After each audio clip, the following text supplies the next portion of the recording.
That's the key. to swap it. And so you have this situation where now your competitor loses a very good backlink. You gain that backlink without over promising anything. Like it's literally taken me one strong backlink with that exact method to rank one in a low competition but high search volume niche, which is kind of bananas. That is like one. Now, the domain authority of the backlink is everything, right? If you have a backlink from CNN.com versus a backlink to Martha's Pet Cremation Facility, Nashville, Tennessee.com, it makes all the difference.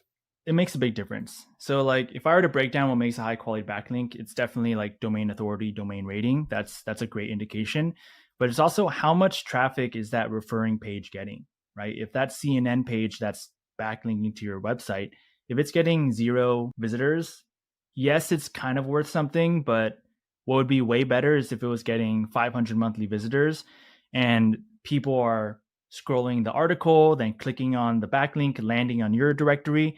Now Google's like, oh, wow, this is a highly relevant blog post or article, and people are engaged. Those user signals are becoming increasingly important in a world of AI spam. So traffic for the referring page is a biggie.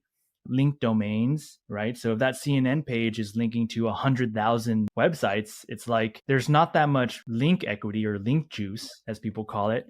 And a simple way to think about that is like imagine trying to split a birthday cake 100,000 ways. It's just not gonna, you're gonna get like a crumb. So that's kind of the same, thing that happens with a backlink that's linking to a bunch of pages. So you want low link domains. Okay. What about those many services that sell backlinks? $500 a month for X number of backlinks. Do you put any stock in those? I think it could work. You just have to be really careful. I think a lot of gray hat stuff going on there. Black hat? Gray or black hat. Yeah, like I feel like a lot of those backlinks that you pay 500 or thousands of dollars a month for are very low quality. I would, for the most part, never just go on Google and type in backlink services and choose the first one. I think that's kind of crazy. Same with Fiverr backlinks, like, oh, $5 for like 1,000 backlinks. Those are spammy backlinks. They may result in, well, first of all, they're not going to help. Second of all, it might even get you penalized, which could lead to being de-indexed, which is like the worst case scenario. Like your website will not be able to be searched on Google. So it's just really risky and you want to be very careful. Buying backlinks is like, I guess, technically against Google TOS, but again, no one really plays by the rules there. So you just have to be you have to trust the backlink vendor. Okay. If you don't trust them, you can always buy the backlink and then don't send it to your direct site. Send it to an article that backlinks to your website. So you're bumping up the backlink, if that makes sense. And there's less risk there. There's a lot that we can talk about around backlinks.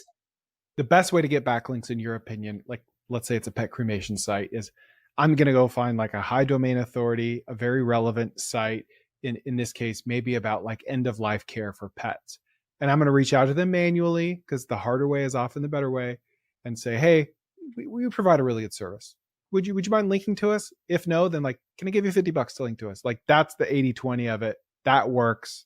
That's reliable. I think it's the best balance between what's like in your control, right? You can aggressively reach out to people and like, yes, it's out of your control if they respond and accept the offer, but it's the balance between like highest quality backlink, speed, and like being aggressive with your link building and price. That's because if you were to buy the same quality backlink, if they knew what they were giving you, it would be $500, $1,000 for that backlink. Because like I said, that one backlink that got me to rank 1 has resulted in like 2 years worth of like $2,000 a month, to $2,500 a month revenue, and I bought it for $50. So wow. Which niche was that in? That's in the thrift store niche. Okay. That's and amazing. I've tested buying backlinks. I've spent thousands of dollars on different link building services, and like I can say that this is the best bang for your buck and for quality. Any other like closing best practices you'd like to leave people with on just how to build a profitable directory?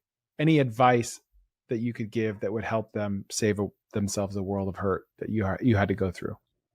Oh man, there's a lot. It's funny because the best advice is oftentimes the most cliche. Like just build it, learn while building, right?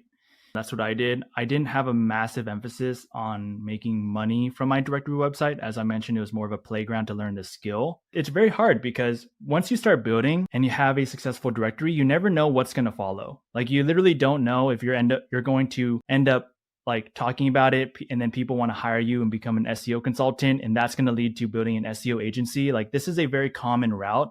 And so I would say just like be convinced yourself that SEO works. Choose a low competition niche.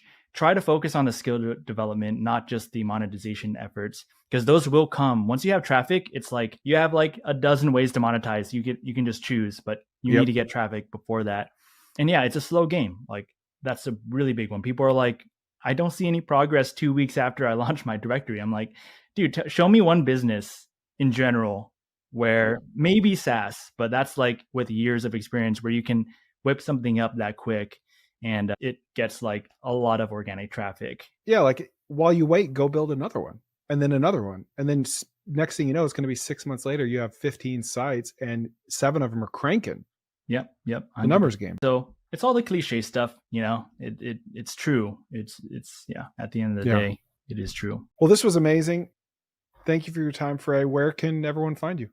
No, this was awesome. This was really fun. I post on YouTube just under my name, Frey Chu. You can follow me on X or Twitter, also at Frey Chu. Yeah, if you want to join a free community, I have that as well. People are building their directories, so you can hop in there if you'd like. And yeah, I'm around on the internet. What'd you think? Please share it with a friend. Someone could use this episode about directories, so please share it and leave me a 5-star review.